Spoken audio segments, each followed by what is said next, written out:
इक्का दुक्का लोग रिटर्न हो रहे हैं, इसका मतलब दर्शन वहाँ पर शुरू हो चुके हैं, लोग दर्शन करके वापस आना शुरू हो चुके हैं। ऐसे अगर कुछ लोगों से बात हो जाए। इस वक्त मैं मौजूद हूँ केदारनाथ धाम में।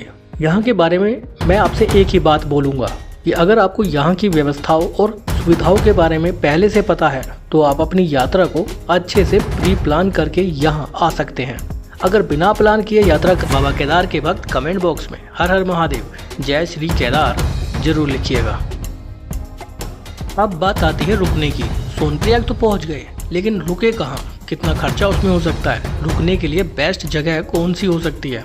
सोनप्रयाग में कुछ होटल और गेस्ट हाउस मौजूद हैं। वहीं सीतापुर में भी काफी सारे होटल मौजूद हैं। इनमें एक रात के नाइट स्टे की बात करें तो कुछ भी निश्चित नहीं है। भीड़ भाड़ ज्यादा होती है तो रेट बढ़ा दिया जाता है, भीड़ कम होती है तो रेट कम हो जाता है। एक डबल बेड रूम का किराया एक रात का यहाँ पर 1500-2000 से शुरू होता है, जो 5000, 6000 या कभी कभी 8000 तक भी जाता है। जैसे मैंने आपको बताया कि निश्चित नहीं है, भीड़ ज़्यादा होती है तो रेट बढ़ा दिया जाता है। नॉर्मल डेज के कंपैरिजन में वीकेंड पर रेट तो बहुत ज़्यादा बढ़ा दिया जाता है। इसके अलावा मई जून के महीने में तो बहुत ज़्यादा भीड़ रहती है तो होटल का रेट भी ज़्यादा रहता है। जुलाई अगस्त में रेट थोड़ा कम हो जाते हैं। यहाँ पर कुछ डॉर्मेट्री भी हैं जिसमें एक व्यक्ति से एक रात का 600 रुपये के आसपास लिए जाते हैं। तो ये बात हुई सोनप्रयाग के सीतापुर में रुकने की। लेकिन इसके अलावा मैं आपसे एक बात और शेयर करना चाहता हूँ। अगर आपको घूमने का शौक है लेकिन आप टूर प्लान नहीं बना पा रहे हैं या वहाँ के बजट और बेस्ट होटल की जानकारी नहीं है, कैब टैक्सी की जानकारी नहीं है, तो अब आपको परेशान होने की जरूरत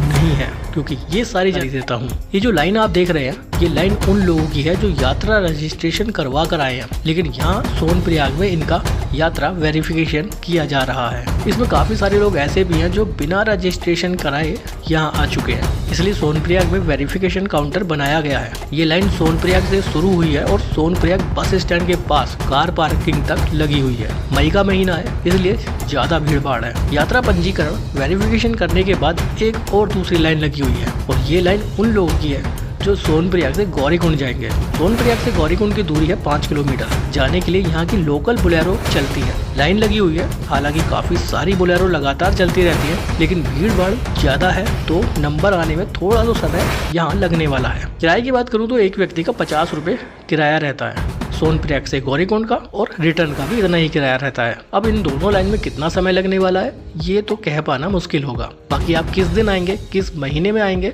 उस समय कितनी भीड़ रहेगी ये तो तभी पता चलेगा। ये नज़ारे मई महीने के हैं। 5 किलोमीटर वो जगह है जहाँ से श्री बाबा केदारनाथ धाम की 16 किलोमीटर की पैदल यात्रा की शुरुआत होती है। कहने के लिए 16 किलोमीटर है, सच बताऊं तो 20 किलोमीटर से कम नहीं है ये यात्रा।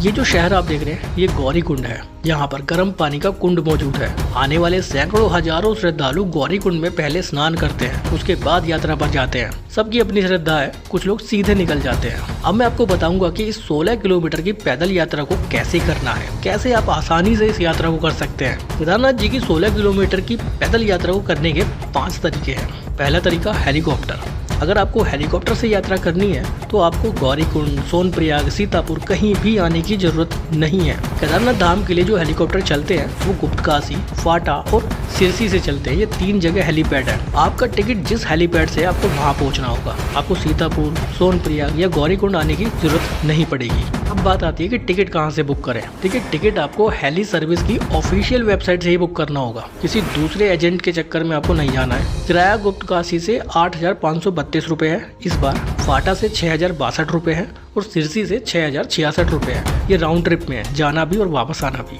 दूसरा तरीका है घोड़ा खच्चर। गौरीकुंड से केदारनाथ धाम बेस कैंप तक खच्चर का किराया इस बार 3200 रुपये है, जिसमें GST इंक्लूड रहती है। आप गौरीकुंड में मौजूद खच्चर बुकिंग काउंटर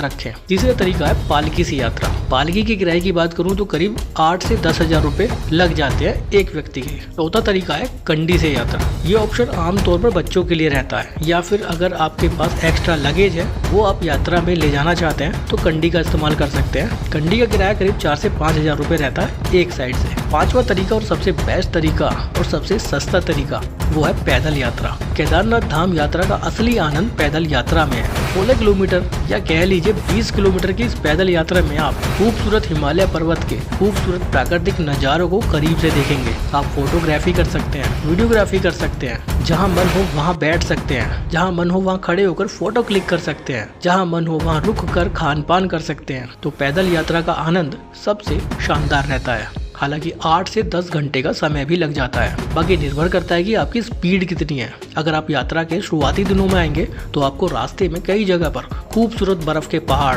देखने के लिए मिलेंगे, बड़े बड़े ग्लेशियर देखने के लिए मिलेंगे। इन ग्लेशियर के बीच से होकर आप निकलेंगे तो ये पैदल यात्रा बहुत खूबसूरत रहने वाली है। कुछ जगहों पर खूबसूरत वाटरफॉल आपको देखने के लिए मिलेंगे। मैं तो आने वाले सभी श्रद्धालुओं से यही अपील करूंगा कि आप पैदल यात्रा करें, लेकिन किन लोगों को पैदल यात्रा नहीं करनी है ये भी जान लेते हैं। अगर आप हार्ट के पेशेंट हैं, डायबिटीज या अस्थमा के पेशेंट हैं, सीनियर सिटीजन हैं, चलने में आपको तकलीफ होती है तो आप पैदल यात्रा न करें। गर्भवती महिलाएं, छोटे बच्चे पैदल यात्रा करने से बचें क्योंकि काफी कठिन चढ़ाई है केदारनाथ धाम की। ऑलमोस्ट पूरे रास्ते पर खड़ी चढ़ाई है। ये जो जगह आप देख रहे हैं ये केदारनाथ धाम बेस कैंप है। अगर आप घोड़े खच्चर, पालकी या कंडी से आते हैं तो यहीं पर आपको वो छोड़ेंगे।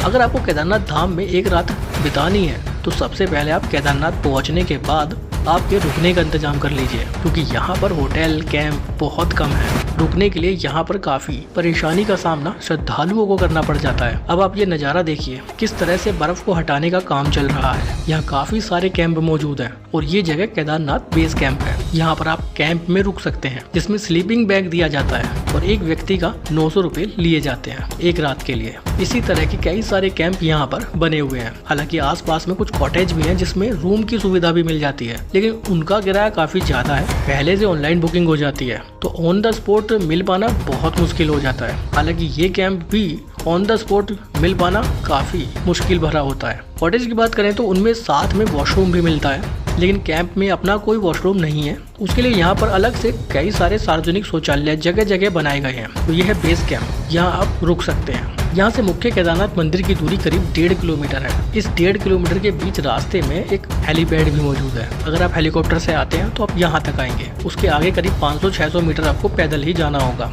इस रास्ते में कुछ दूसरे होटल और धर्मशालाएं भी बनी हुई हैं, जैसे गुजरात भवन, उत्तर प्रदेश भवन, मेरठ भवन। इस तरह से कई सारी धर्मशालाएं हैं। अगर आपकी वहाँ पर बात हो जाती है तो रुकने की, तो वहाँ भी आप रुक सकते हैं। लेकिन समस्या ये आती है कि ऑन द स्पॉट इन सब जगह पर रूम मिल पाना काफ़ी कठिन हो जाता है। पहले से अगर बुक हो जाए तो आपकी यात्रा आसान हो जाएगी। इसलिए जैसा मैंने पहले भी आपको बताया, अगर आपको कोई भी टूर प्लान करना है, चारों धाम का करना है या कहीं और का भी, बहुत आसान। अब मैं आपको बताता हूँ कि केदारनाथ धाम आने के बाद दर्शन कैसे करें कि कोई परेशानी ना हो। सबसे पहले तो आप ये लाइन देखिए, ये लाइन बेस कैंप तक लगी हुई है। तो अगर इस तरह से दर्शन करने लगे तो पूरा दिन लग जाएगा, नंबर आना मुश्किल हो जाएगा। तो इस बार केदारनाथ धाम में ये व्यवस्था की गई है कि रजिस्ट्रेशन दिखाकर एक टोकन दिया जाएगा। अब उस टोकन पर एक समय लिखा होगा, उस समय के हिसाब से ही लोगों को दर्शन करने जाना होगा। तो जाहिर सी बात है कि भीड़ कम हो सकती है। अब ये कितना काम करेगा कितना नहीं, ये तो आने वाला वक्त ही बताएगा। लेकिन इसके अलावा एक और बेस्ट तरीका, रात के वक्त आप दर्शन करने चले जाइए। मंदिर करीब रात में 8 बजे तक खुला रहता है। उस समय दर्शन अच्छे हो जाते हैं। सुबह में अगर दर्शन करने की सोचेंगे तो फिर से वही बड़ी लाइन आपको देखने के लिए मिलेगी। रात के समय दर्शन अच्छे हो जाते हैं। शाम को 6 बजे यहाँ पर आरती का भी आयोजन होता है। उस समय भी सैकड़ों हजारों लोगों की भीड़ इकट्ठा हो जाती है। आरती के समय पूरी केदार घाटी हर हर महादेव, जय श्री केदार के जयकारों से गूंज उठती है। आप भी कमेंट बॉक्स में हर हर महादेव, जय श्री केदार जरूर लिखिएगा। यहाँ तक ये वीडियो अच्छी लगी हो, छोटे छोटे ढाबे और फूड पॉइंट बने हुए हैं जहाँ आपको बहुत साधारण खाना मिल जाएगा। इसके अलावा चाय, कॉफी, मैगी के स्टॉल भी जगह जगह मौजूद हैं। पैदल यात्रा के दौरान भी इस तरह के फूड पॉइंट बने हुए हैं। गढ़वाल मंडल विकास निगम के भी 2 रेस्टोरेंट यहाँ पर मौजूद हैं। अगले दिन आप केदार घाटी के आसपास की दूसरी जगह पर भी जा सकते हैं। उसमें से एक है मंदिर के ठीक पीछे मौजूद भीमशिला। यह भीमशिला भी अब बहुत ज्यादा पूजनीय है। इस भीमशिला ने ही केदारनाथ मंदिर की रक्षा की थी 2013 की भीषण आपदा के दौरान। 2013 में जो आपदा आई थी वो बहुत खतरनाक आपदा थी। उस आपदा में क्या हुआ, कैसे वो आपदा आई, वहाँ की उस समय की लाइव वीडियो मिलेगी कि केदारनाथ धाम में 2013 की भीषण आपदा में क्या हुआ था। इस जगह से ठीक पीछे जाते हैं तो वहाँ मौजूद है आदि शंकराचार्य जी की समाधि, लेकिन उससे पहले चारों तरफ बर्फ का खूबसूरत नजारा देखने के लिए मिलता है। लोग यहाँ बर्फ में खेल रहे हैं। सभी जगह दर्शन करने के बाद आदि शंकराचार्य समाधि के भी दर्शन जरूर करने चाहिए, लेकिन एक जगह अभी भी बाकी है, क्योंकि अब हम जाने वाले हैं बाबा भैरवनाथ के दर्शन के लिए। केदारनाथ मंदिर के बाईं ओर से ही एक रास्ता बाबा भैरवनाथ मंदिर तक जाता है। थोड़ा सा पैदल चलकर मंदिर तक पहुंच जाएंगे। मंदाकिनी नदी पर खूबसूरत पुल बना हुआ है, बहुत सुंदर नजारा देखने के लिए मिलता है। पैदल यात्रा के बाद जैसे ही हम भैरव मंदिर पहुंचे, वहां से भी केदार घाटी का हमें खूबसूरत अद्भुत नजारा देखने के लिए मिला। कहते हैं कि केदारनाथ धाम में दर्शन के बाद हमें यहाँ भैरव बाबा के दर्शन करने आ पहुंचे हैं। इन सभी जगह पर दर्शन के बाद केदारनाथ धाम की यात्रा पूरी हो जाती है। अब हम वापस यहाँ से नीचे गौरीकुंड जाएंगे। अगर सुबह के 10 या 11 बजे भी हम पैदल गौरीकुंड के लिए निकलना शुरू करें तो शाम को आराम से 4-5 बजे तक पहुँच जाएंगे, क्योंकि नीचे उतरना काफी आसान रहता है। लेकिन फिर भी अगर आप आते हैं तो मैं आपको एडवाइस देना चाहूँगा, नंगे पैर पैदल यात्रा ना करें, शूज पहनकर पैदल यात्रा करें, पैरों के नाखून जरूर काट लें, वरना नीचे उतरते वक्त ना आपको काफी दिक्कतें हो सकती हैं। नीचे गौरीकुंड आने के बाद वहाँ से सोनप्रयाग की शेयर टैक्सी आसानी से मिल जाती है।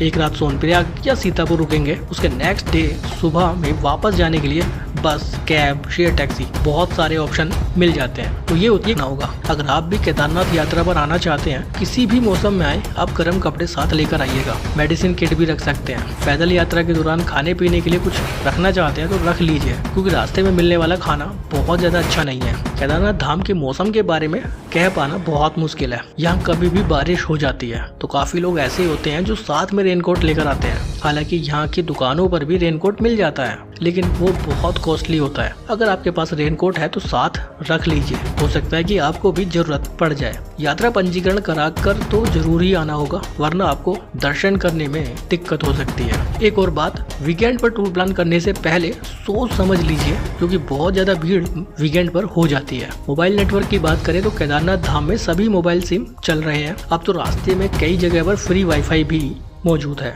इसके अलावा केदारनाथ धाम में भी एटीएम की सुविधा मौजूद है। सोनप्रयाग, सीतापुर में भी एटीएम की सुविधा मौजूद है। अगर आपको कैश निकालना है तो आप सोनप्रयाग, सीतापुर और केदारनाथ धाम में भी निकाल सकते हैं। अब बात आती है बजट की। अगर आपको केदारनाथ धाम यात्रा बजट में करनी है, सस्ते में करनी है, तो आप पब्लिक ट्रांसपोर्ट को इस्तेमाल कीजिए। जैसे जहाँ तक पॉसिबल है वहाँ तक ट्रेन से आइए, उसके बाद बस या शेयर टैक्सी से यात्रा कर लीजिए। 16 किलोमीटर की पैदल यात्रा को पैदल ही करिएगा, फ्री में हो जाएगी और नज़ारे तो आप साथ में देखेंगे ही। रुकने की खर्चे की बात करें तो ये खर्चा यहाँ पर आपके ट्रांसपोर्ट से भी ज़्यादा महंगा हो सकता है। भीड़ के हिसाब से यहाँ लोग अपने रूम का किराया बढ़ा देते हैं। पर पर्सन एक रात का करीब 1000 से 1500 तक लग जाता है, कभी कभी उससे भी ज़्यादा। फूड के ऑप्शन तो यहाँ पर लिमिटेड ही हैं, वही आपको खाना होगा। इन सब चीज़ों को अगर आप अपनाते हैं तो आपकी यात्रा बजट में हो जाएगी। क्या पता इस वीडियो से उनकी कुछ हेल्प हो जाए। बहुत मेहनत लगती है ऐसी वीडियोस को बनाने में, ये सारी डिटेल इकट्ठा करने में। तो लाइक जरूर करिएगा, कमेंट जरूर करिएगा, आपकी कोई राय है, कोई एडवाइस। हर महादेव, जय श्री केदार जरूर लिखिएगा। बहुत बहुत धन्यवाद।